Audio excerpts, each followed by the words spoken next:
கண்மணி, அன்போட காதலன் நான் நான் எழுதும் லெட்டர் மடல் இல்ல கடுதாசி வச்சுக்கலாமா?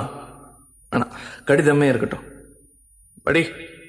கண்மணி, அன்போடு காதலன் நான் எழுதும் கடிதமே.